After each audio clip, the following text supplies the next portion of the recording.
semaine dans le monde, toute l'actualité de la semaine décryptée par nos éditorialistes et je vous les représente rapidement si vous nous rejoignez. Anne Bagameri, chef de service adjointe à l'International Herald Tribune, Katia Clarence, grand reporter au Figaro Magazine, Ziad Limam, directeur du mensuel Afrique Magazine et Alain Frachon, éditorialiste au Monde. C'est le vendredi du défi en Syrie.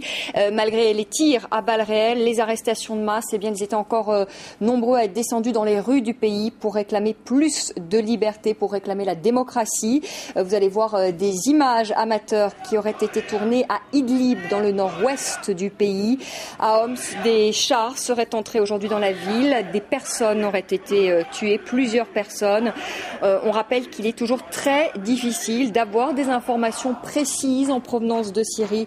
Les journalistes ont interdiction de couvrir ces événements. Alors, Alain Juppé était cette semaine sur notre antenne.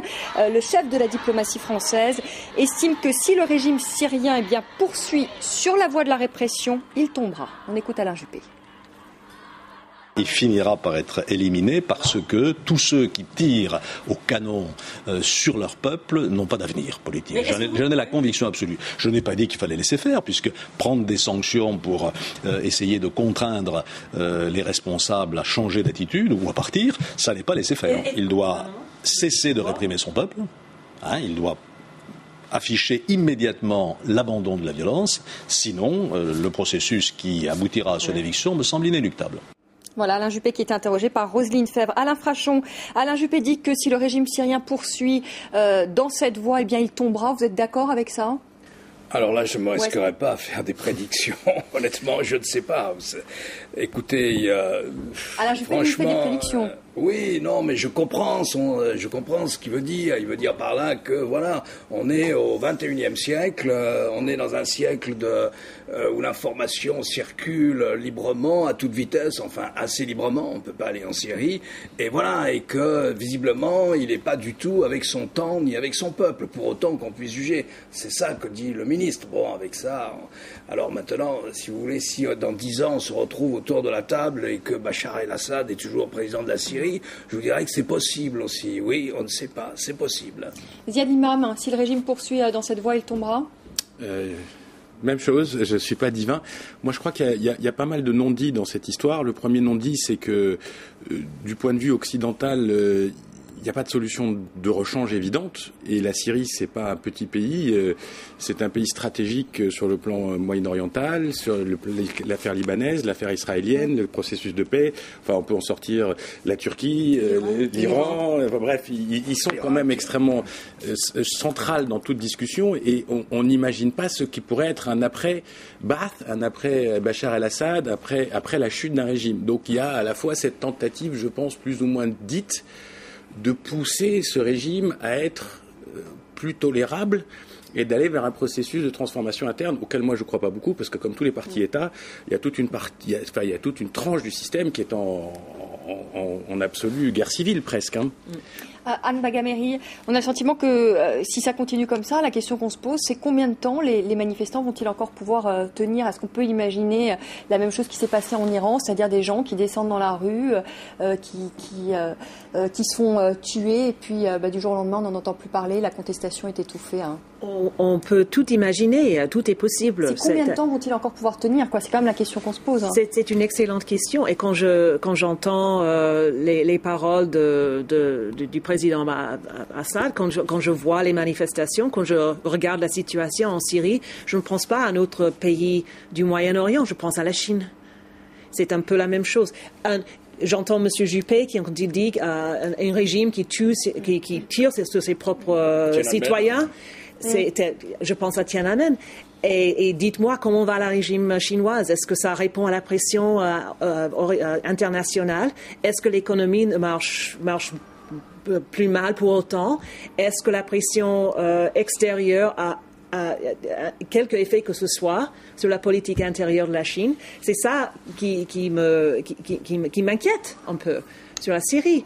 Est-ce que la soif de la liberté va être éteinte chez les Syriens, j'en sais rien. Je suppose qu'ils vont tirer du soulagement, du soutien de la communauté internationale. Je suppose. Soutien de la communauté internationale, c'est quand même un soutien assez muette. Ah oui, assez timide, c'est moins qu'on puisse dire. Alors aujourd'hui, on a appris donc que les 27 ont imposé des sanctions à 14 personnalités du régime syrien, mais pas le président Bachar el-Assad. Katia Clarence, personne ne condamne finalement le président. On condamne le régime, on ne condamne pas le président. Pourquoi ? C'est un petit peu ce qu'a introduit Ziad, c'est-à-dire que la Syrie, on n'est pas dans le cas de la Libye, c'est-à-dire la Syrie, c'est un pays très influent dans la région. C'est un pays qui soutient militairement, stratégiquement le Hezbollah, donc il y a un vrai pouvoir de déstabilisation autant au Liban qu'en Israël. Au Liban, ils ont été très présents. Ils sont partis, les troupes se sont retirées en 2005 après l'assassinat de Rafik Hariri, mais ils étaient présents au Liban. Ils ont encore des services secrets qui y sont extrêmement présents. Ils ont des liens très privilégiés avec l'Iran, puisque c'est les deux pays de l'axe du mal, donc voilà, ils ont des liens proches. Le siège politique du Hamas se trouve à Damas. Khaled Meshal vit à Hamas. Pas sûr qu'il reste, mais enfin, donc la Syrie a un pouvoir de déstabilisation régionale très important, et donc c'est pas quelqu'un à qui on s'adresse comme on s'est adressé par exemple à la Libye. Anne Bagameri, ça fait d'ailleurs débat aux États-Unis. On dit que Barack Obama est quand même relativement passif sur la question. Il y a même des élus du Congrès qui lui demandent d'aller un peu plus loin. Et cette semaine, eh bien, le Washington Post disait que d'un point de vue moral, eh bien, la position des États-Unis est honteuse. Ça fait débat aux États-Unis ? Ça fait débat aux États-Unis. Ça fait sourire Ziad l'imam. Hein. ça fait débat. Ça fait peut-être moins de débat cette semaine après la mort d'Osama Bin Laden. Mais de toute façon, il est facile de dire que le président Obama ne fait rien, donc il est faible, donc c'est honteux, il faut faire quelque chose. C'est stratégique, mais aussi, je crois qu'au sein, et je n'invente pas ça, il y avait un long article dans le New Yorker qui expliquait un peu le derrière de la politique moyen-orientale des États-Unis. Il y a tout un groupe qui, sous la direction du président, étudie des solutions, des résolutions, des stratégies pour chaque pays. Ils ne prennent pas le Moyen-Orient comme un bloc. Et je suppose que ce groupe travaille très très bien maintenant sur la question de la Syrie. Et s'ils n'ont pas trouvé une solution qui vise l'intervention des États-Unis, moi, au moins, j'ai confiance qu'il y a une bonne raison. Ils prennent leur temps, ils choisissent le moment. Et s'il y a des pressions qu'ils peuvent faire derrière, comme ils ont fait en Égypte d'ailleurs, et ça a été bien documenté, le rôle des États-Unis dans le départ. Par des voix derrière. Rapidement, Ziad Imam, parce que je vois qu'on parle du Fatah et du Hamas. Un des non-dits aussi, c'est que c'est un régime dictatorial, mais qui n'est pas isolé sur sa scène intérieure. Il y a beaucoup de minorités syriennes, ça c'est un point important, qui préfèrent d'une certaine manière la stabilité Bachar el-Assad que quelque chose d'incontrôlable, et je parle en particulier des minorités chrétiennes, qui n'ont pas du tout envie de se retrouver avec un régime purement sunnite. Il y a quand même une dialectique interne qui est très complexe aussi, et on ne sait pas juste, comme vous dites, on ne peut pas appliquer les grilles de lecture de tous les pays ensemble, quoi. Alors c'est dans ce contexte de révolte arabe eh bien, que le Hamas et le Fatah se sont réconciliés cette semaine. C'était mercredi au Caire, une cérémonie en grande pompe en présence du président de l'autorité palestinienne Mahmoud Abbas. Et on en parlait à l'instant du chef politique du Hamas, Khaled Meshal. Vous voyez ici les images. On écoute tout de suite Khaled Meshal. C'est parce qu'Israël ne nous respecte pas. Israël a refusé toutes nos initiatives. Israël ne cesse de nous refuser nos droits. Elle rejette à la fois les partisans du Fatah et ceux du Hamas. C'est parce qu'Israël ne veut que la terre et prétend vouloir la paix que nous devons ensemble ouvrir une nouvelle page et adopter une nouvelle stratégie. Nous ne voulons pas la guerre, nous voulons simplement obtenir nos droits. Puis la réaction maintenant du Premier ministre israélien donc à cet accord de réconciliation entre le Hamas et le Fatah. On écoute Benyamin Netanyahou. Ce qui s'est passé aujourd'hui au Caire est un coup dur porté à la paix et une grande victoire pour le terrorisme. Katia Clarence, vous aviez longtemps vécu, enfin pas longtemps, mais vous avez vécu quelques mois à Gaza, c'est sans doute très long, de vivre 5 mois à Gaza, dans ce petit territoire palestinien où vivent 1,5 million d'habitants. On parle de prison à ciel ouvert. Vous avez vécu donc avec une famille palestinienne à Gaza. Comme le dit Benjamin Netanyahou, cet accord de réconciliation, c'est la victoire du terrorisme? Moi, ce que je trouve amusant surtout, c'est qu'ils disent que c'est la fin du processus de paix, c'est-à-dire que le processus de paix, en gros, il n'existe pas aujourd'hui, il est au point mort. Toutes les négociations ont échoué. Les dernières qui avaient été inaugurées en grande pompe sous l'égide de Barack Obama, il y a eu 2 rencontres. À la deuxième rencontre, Netanyahou a annoncé la reprise de la colonisation. Donc le processus de paix, aujourd'hui, concrètement, il est totalement au point mort. Après, la victoire du terrorisme, je ne suis pas d'accord avec ça dans le sens où une réconciliation interpalestinienne était obligatoire. Après, dans quels termes ça va être mené, comment ça va se passer, quels sont les candidats qui vont être présentés, Il y a énormément de questions qui se posent aujourd'hui. Ça va encore si cet accord va tenir confronté à la réalité des faits. Alain Frachon, est-ce qu'on peut se dire que le Hamas a peut-être changé aussi? C'est un mouvement terroriste, en tout cas considéré comme terroriste par les États-Unis et l'Union européenne, mais est-ce qu'on peut envisager que le Hamas ait changé confronté à la réalité du pouvoir? Non, c'est un mouvement qui pratique le terrorisme, ça c'est vrai. C'est un mouvement qui n'a pas encore changé sa charte, sa constitution, qui appelle à la disparition d'Israël. Tout ça, c'est vrai. Mais si vous voulez, voilà, on aurait pu en dire autant de l'OLP il y a 30 ou 35 ans. Et puis il y a eu l'évolution que l'on sait de l'OLP. Donc c'est assez curieux la réaction du Premier ministre israélien parce que c'est la version et l'interprétation la plus pessimiste possible de cet accord. Mais je lisais ce matin dans le journal d'Anne un éditorial du quotidien israélien Haaretz, en général extrêmement bien informé, et qui citait un rapport secret du ministère israélien des Affaires étrangères, rien n'est secret en Israël, disant que ce pouvait être une bonne chose, qu'il n'y aurait pas de paix sans unité du mouvement national palestinien, et que l'on pouvait dire que si c'est le Fatah qui influence le Hamas, et pourquoi pas, voilà, les choses allaient dans le bon sens. Et donc, il y avait une partie au moins du ministère israélien des Affaires étrangères qui pensait qu'il fallait donner une interprétation totalement différente de cet accord et une interprétation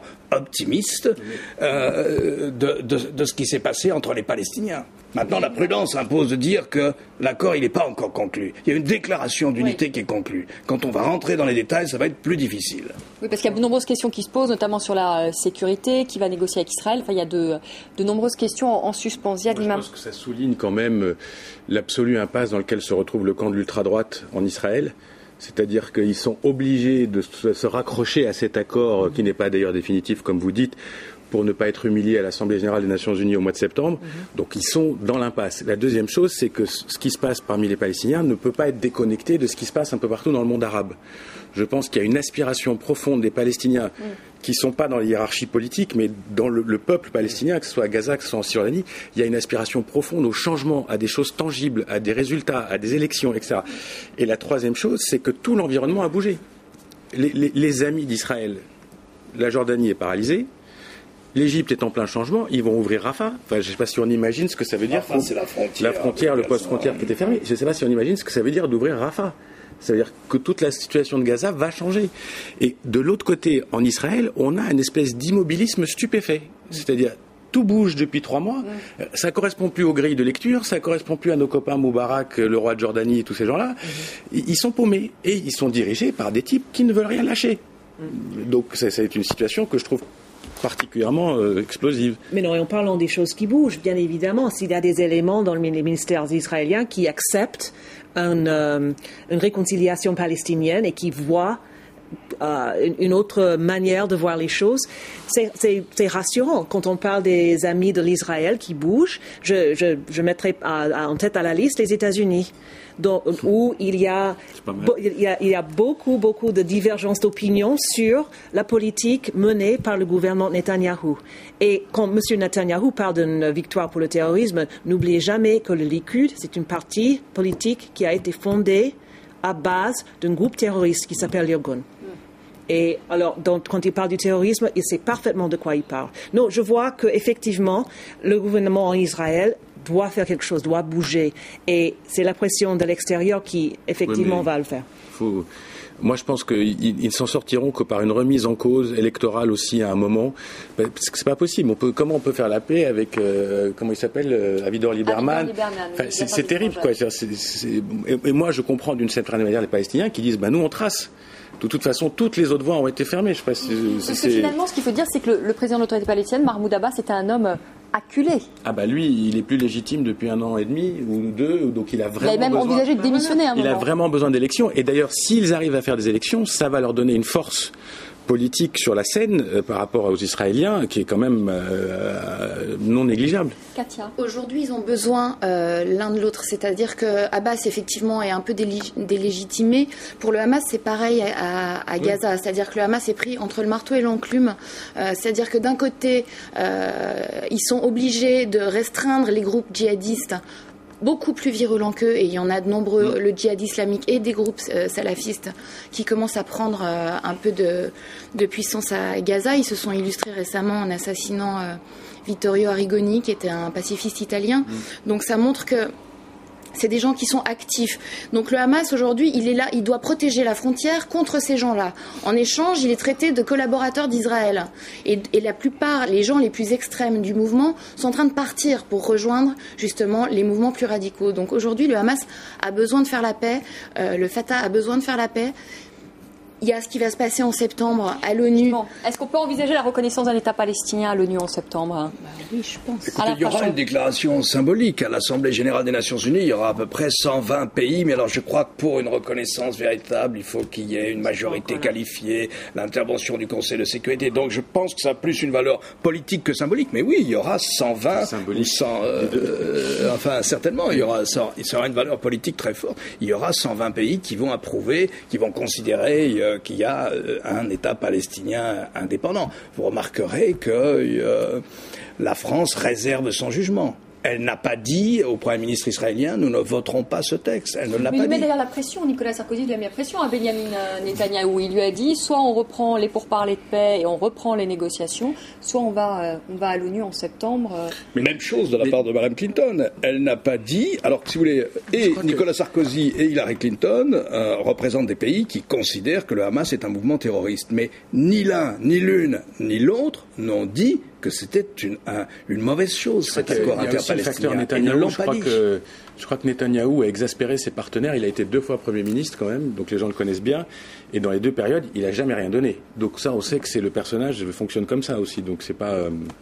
Merci beaucoup, c'est la fin d'une semaine dans le monde. Merci à tous les 4. Je le remontre encore, Ziad Limam, c'est très sympa. C'est pas la dernière rubrique Non, je suis désolée, on a malheureusement plus de temps. Ce sera pour la semaine prochaine.